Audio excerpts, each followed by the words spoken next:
Imaginez la scène. Le président des États-Unis annonce en grande pompe ce qu'il appelle la plus grande manœuvre militaire de l'histoire des forces armées américaines. Il promet de déployer toute la puissance navale de la première armée du monde pour forcer l'ouverture d'un détroit stratégique fermé depuis des semaines. Il donne un nom à l'opération, il fait des discours enflammés, et moins de 24 heures après, il recule, totalement. Voilà ce que vous avez manqué si vous n'étiez pas en ligne ce mardi 6 mai 2026. Bienvenue sur de l'ON de Crypt. Si vous n'êtes pas encore abonné, c'est le bon moment. Ce que nous allons décrypter aujourd'hui n'est pas simplement un épisode de la guerre entre les États-Unis et l'Iran. C'est un moment charnière. Un moment qui révèle la profonde fragilité de la stratégie américaine dans cette région et qui soulève des questions fondamentales sur la crédibilité de la superpuissance américaine. Abonnez-vous maintenant, activez la cloche parce que les prochaines semaines vont s'enchaîner à une vitesse vertigineuse. Commençons par le contexte. Depuis le 4 mars 2026, le détroit d'Ormuz est officiellement fermé. L'Iran a annoncé cette fermeture unilatérale au monde entier, menaçant d'attaquer tout navire tentant de transiter. Ce détroit, pour ceux qui ne sont pas encore familiers avec son importance stratégique absolue, c'est le goulot d'étranglement de l'économie mondiale. Selon le Congrès américain lui-même, dans une note publiée par le Congressional Research Service, environ 20% du pétrole mondial et 20% du gaz naturel liquéfié de la planète transitent normalement par ce passage de 55 km de large. En deux mots, si Hormuz est fermé, le monde étouffe. Et le monde étouffe, effectivement. Selon les données de l'Organisation maritime internationale, quelques 2000 navires et 20 000 marins sont actuellement bloqués dans le golfe Persique, prisonniers d'une crise sans précédent. La Fédération internationale des ouvriers du transport a publié un appel urgent, déclarant que ces travailleurs ont déjà enduré des semaines de peur, d'incertitude et de difficultés, et qui ne doivent pas maintenant être mis en danger. Goldman Sachs estime, pour sa part, que la fermeture du détroit et les attaques contre les infrastructures énergétiques ont réduit la production pétrolière mondiale de 14,5 millions de barils par jour. C'est colossal. Le Brent a franchi la barre des 114 $ le baril le 5 mai, un niveau qui rappelle les pires crises énergétiques de l'histoire. La Réserve fédérale de Dallas a publié une analyse qui donne froid dans le dos. Si le détroit reste fermé pour un seul trimestre, la croissance mondiale chuterait de 2,9 points de pourcentage en rythme annualisé. L'Agence internationale de l'énergie a carrément qualifié cette situation de plus grande perturbation d'approvisionnement de l'histoire du marché pétrolier mondial. Pas la plus grande depuis 10 ans, la plus grande de l'histoire. Et c'est dans ce contexte que Donald Trump a décidé de lancer l'opération Project Freedom. Le dimanche 4 mai, Trump annonce que les États-Unis vont escorter les navires bloqués à travers le détroit d'Ormuz, avec toute la puissance de la marine américaine. Il appelle ça Project Freedom. Il dit que c'est la plus grande opération militaire de l'histoire des États-Unis. Le secrétaire à la Défense, Pete Hegseth, déclare fièrement lors d'une conférence de presse au Pentagone. 2 navires commerciaux américains, accompagnés de destroyers, ont déjà transité en toute sécurité par le détroit, démontrant que le couloir est ouvert. Nous savons que les Iraniens sont embarrassés par ce fait. Ils ont dit qu'ils contrôlaient moins le détroit. Ce n'est pas le cas. Et Marco Rubio, secrétaire d'État, renchérit ce même matin. Les États-Unis d'Amérique ont toutes les cartes en main. Il n'y a aucun scénario dans lequel ils décident ensuite de monter l'escalade et obtiennent le dernier mot. Tonitruant, décisif, définitif. Sauf que, le lundi 4 mai, l'Iran réagit avec une violence immédiate. Les gardiens de la révolution lancent des missiles de croisière depuis la ville de Bandar Abbas. Des drones et des vedettes rapides attaquent d'Iran les convois escortés par la marine américaine. L'armée américaine annonce avoir détruit 6 embarcations iraniennes. Mais pendant ce temps, selon des sources proches du Parlement iranien, au moins un destroyer américain est attaqué et 3 autres se retrouvent à la dérive. Un navire cargo supplémentaire est touché dans le détroit. Les Émirats arabes unis, alliés des États-Unis, sont visés pour la première fois depuis le début du cessez-le-feu du 8 avril, avec des frappes de missiles et de drones iraniennes. L'armée américaine confirme que les Émirats ont intercepté plus d'une dizaine de missiles ce même lundi. Le bilan de la journée est sans appel. 2 navires commerciaux américains ont traversé le détroit. Seulement 2, sur les centaines qui attendaient un an. Et l'Iran n'a pas cédé d'un centimètre. Mais la situation va encore se dégrader. Pendant ce temps, à Pékin, une réunion d'une importance diplomatique capitale se tient en coulisses. Le ministre iranien des Affaires étrangères, Abbas Araghchi, arrive en Chine pour rencontrer son homologue Wang Yi le mercredi 6 mai. Cette réunion précède d'une semaine seulement le déplacement de Donald Trump, lui-même à Pékin, prévu pour les 14 et 15 mai, où il doit rencontrer Xi Jinping. La photo avec le président chinois, les soldats de l'armée populaire au garde à vous, le cadre symbolique du pouvoir mondial, Trump veut ça. Il en a besoin politiquement, et Xi Jinping le sait parfaitement, et c'est là que s'ajoute une pièce décisive au puzzle.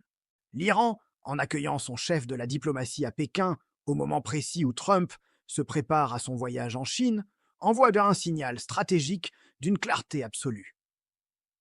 Si vous montez l'escalade, nous bloquons votre visite, et votre victoire diplomatique à Pékin tombe à l'eau, et Trump a reculé. Abonnez-vous à BVN Decrypt si ce n'est pas encore fait, parce qu'on va aller encore plus loin dans cette analyse. Activez la notification vous garantit de ne rater aucun épisode sur cette crise qui se développe heure par heure. Le mardi soir 5 mai, Donald Trump publie le message suivant sur Truth Social, et nous citons directement: sur la base de la demande du Pakistan et d'autres pays, du succès militaire considérable que nous avons obtenu pendant la campagne contre l'Iran, et du fait que d'importants progrès ont été réalisés vers un accord complet et définitif avec des représentants de l'Iran, nous avons mutuellement convenu que, bien que le blocus reste pleinement en vigueur, Project Freedom, le mouvement des navires à travers le détroit d'Ormuz, sera mis en pause pour une courte période afin de voir si l'accord peut être finalisé et signé. Une pause, après avoir dit que c'était la plus grande opération militaire de l'histoire américaine. Une pause après moins de 24 jours d'opération. Un commentateur américain a parfaitement résumé la situation en quelques mots. Trump vient de négocier un cessez-le-feu à son propre cessez-le-feu unilatéral. La réaction iranienne ne s'est pas fait attendre. Un officiel iranien, cité par le site d'investigation Dropsite News, a déclaré que le message de Trump est truffé de mensonges et que l'opération pour libérer le détroit d'Ormuz a complètement échoué. La même source a précisé: nous ne participerons pas à des négociations directes tant que les États-Unis n'annoncent pas formellement la fin du blocus. Une source très proche de Mohammad Baqir Kalibaf, le président du Parlement iranien, est allée encore plus loin dans sa déclaration publique. Elle affirme que le commandement central américain, le CENTCOM, a échoué à présenter le moindre initiative opérationnelle pour ouvrir le détroit de Hormuz. Elle ajoute que les opérations précipitées de Trump ont augmenté le risque de passage des navires et ont effectivement bloqué le détroit en totalité. Et la conclusion est glaçante. La fermeture du détroit pour encore 3 semaines créera la crise économique et politique la plus sans précédent du monde, surtout aux États-Unis. Pour comprendre l'ampleur stratégique de cet échec, il faut se tourner vers les analystes indépendants. Le professeur Robert Pape, spécialiste des relations internationales et des stratégies de coercition, qui avait anticipé très tôt les limites de l'approche américaine dans ce conflit, a publié une analyse en plusieurs points le soir même. Il écrit que Trump vient d'enterrer Project Freedom avec les attaques contre les infrastructures pétrolières des Émirats arabes unis. Il poursuit: le premier jour a déjà démontré l'échec. Trump rebondit désespérément d'un extrême à l'autre, une spirale d'échecs stratégiques dans un piège d'escalade. Il conclut en dressant un tableau des indicateurs d'échec objectifs. Le stock nucléaire iranien reste intact, les alliés américains refusent une participation militaire directe et le pétrole s'est repressé en fonction du risque Hormuz entre 95 et 115 $ le baril sur les marchés à terme. Si les États-Unis réussissaient, dit Pape, l'Iran négocierait selon l'agenda de Washington. Les alliés engageraient des forces. Les marchés se stabiliseraient. Rien de tout cela n'arrive. Il cite Jim Collins et son analyse du déclin des grandes organisations. hubris, excès, déni, paris désespéré. Et il applique ce schéma à la guerre iranienne.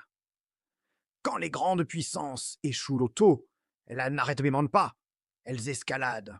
Les guerres ne finissent généralement pas quand les objectifs initiaux échouent. Elles entrent dans une phase où les dirigeants essaient d'empêcher cet échec de devenir visible. C'est précisément là où en est cette guerre ce soir. Pendant ce temps, à l'intérieur même de l'Iran, la situation économique est catastrophique. Iran International rapporte que des travailleurs iraniens vivent dans une misère croissante. Salaires impayés depuis mars, fermeture d'usines, prix alimentaires en explosion. Une personne a témoigné anonymement. Hier, j'ai acheté 2 saucisses. Ça a coûté 1 million de rials, soit environ 70 cents américains pour 2 saucisses. Le salaire minimum en Iran est tombé sous les 90 $ par mois. Le rial iranien continue de plonger, atteignant de nouveaux planchers historiques chaque semaine. Mais malgré cet effondrement interne, le régime iranien tient. Il tient parce que la fermeture du détroit d'Ormuz est sa seule carte maîtresse et qu'il sait que le monde entier est en otage tant qu'il la détient. L'Iran a même annoncé, avant même que Trump ne publie son message de capitulation, un nouveau système de régulation du passage des navires dans le détroit. Selon la télévision d'État iranienne, les navires doivent désormais notifier les autorités iraniennes, recevoir un message électronique décrivant les règles de navigation, accepter ces conditions, puis obtenir un permis de transit délivré par un nouvel organe de gouvernance. En d'autres termes, l'Iran est en train d'institutionnaliser sa mainmise sur l'une des voies maritimes les plus cruciales du monde. La chaîne d'information Al Jazeera, citant un analyste du marché pétrolier basé à Singapour, Jun Go de Sparta, explique que le marché intègre un risque plus élevé de dommages aux infrastructures pétrolières et la probabilité que le détroit d'Ormuz reste fermé au-delà du calendrier que l'administration Trump a établi. En clair, personne sur les marchés financiers ne croit que Trump va résoudre cette crise. Le Brent reste au-dessus des 100 $ le baril depuis 2 semaines. Goldman Sachs estime la perte de production à 14,5 millions de barils par jour. Bloomberg rapporte que des analystes de Wall Street commencent à envisager sérieusement un scénario à 200 $ le baril si le détroit reste fermé.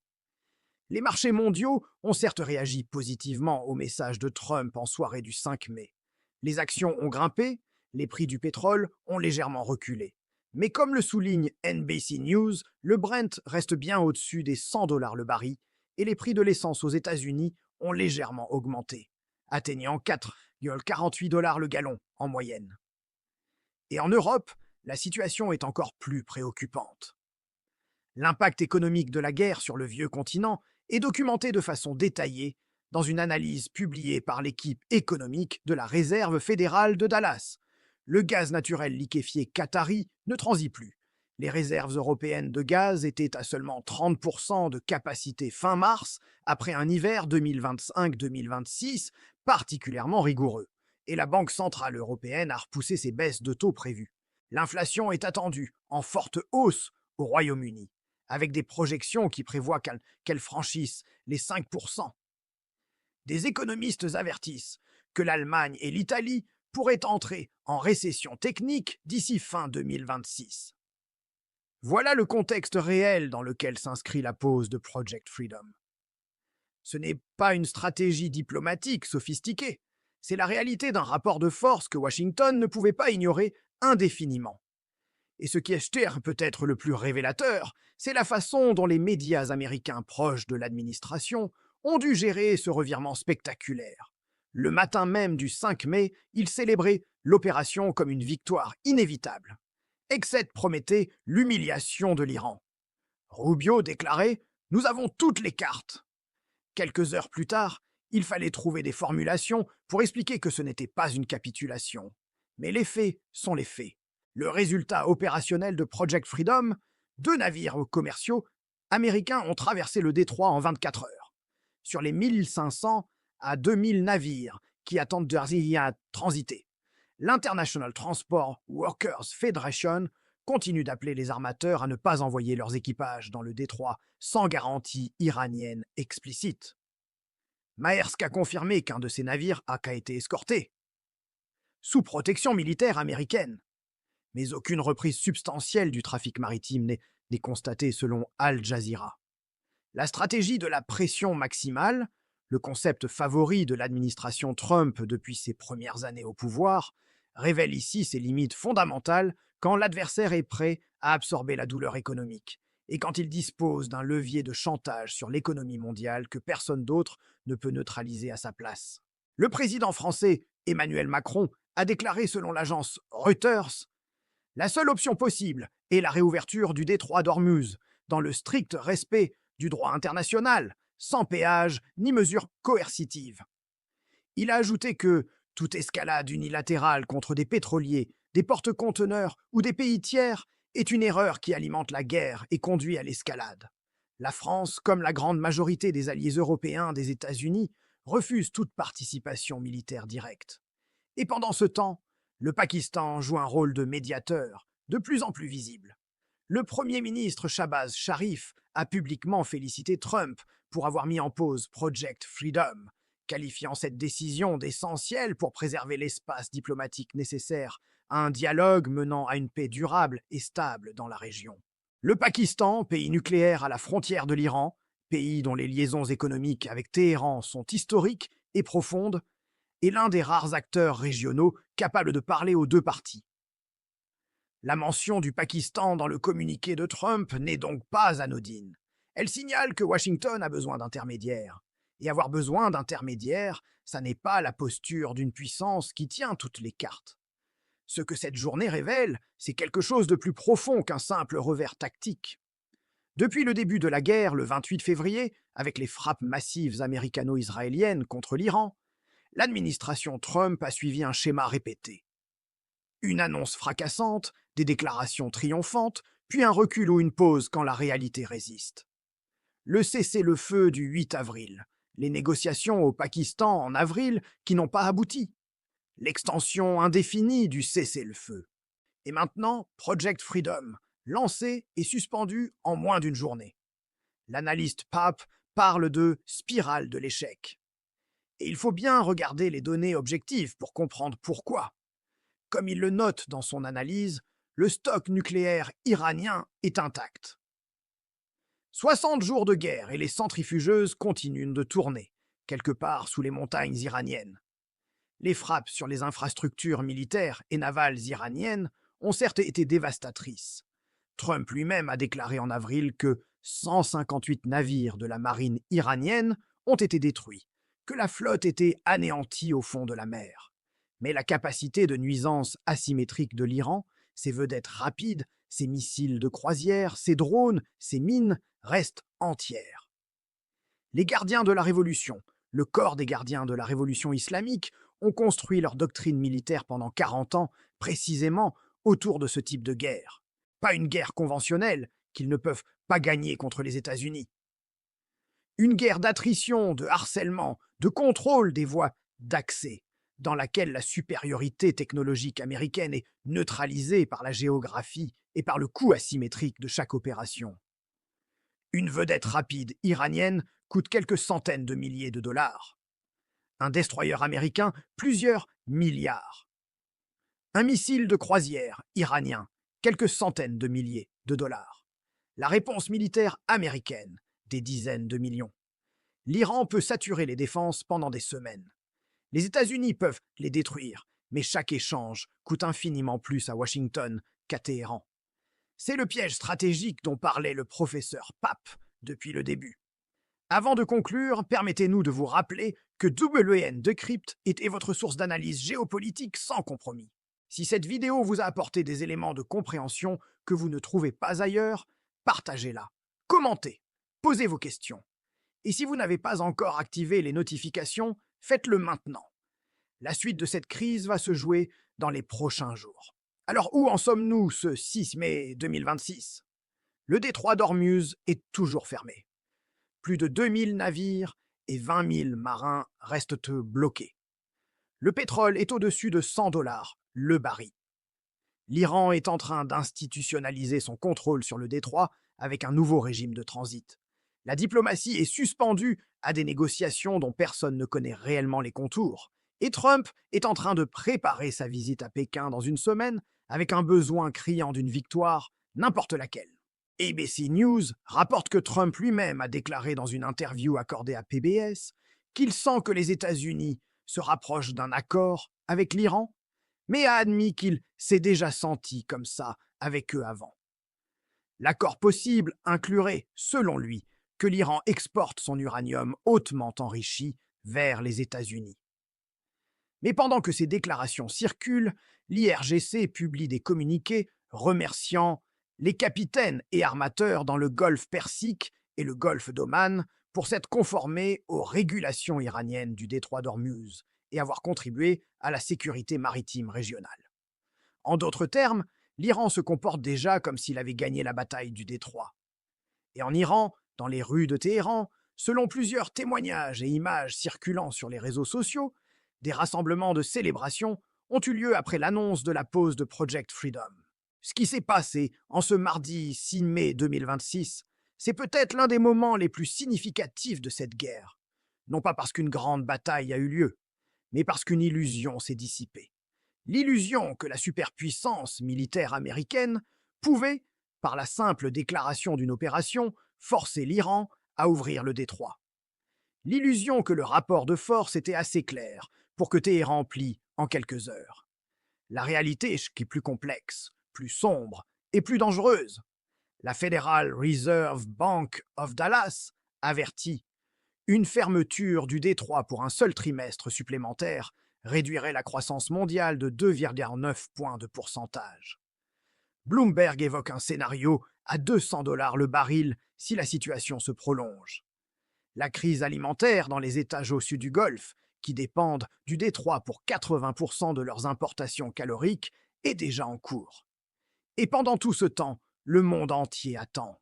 Les 20 000 marins dans leurs cabines en mer, les armateurs qui calculent leurs pertes jour après jour, les consommateurs européens qui paient leurs factures d'énergie en frissonnant, les Asiatiques qui rationnent leur carburant.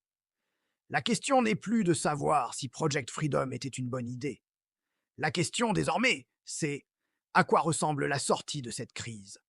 Et est-ce que quelqu'un à Washington ou à Téhéran a une réponse claire? WN de Crypt continuera à suivre cette situation heure par heure.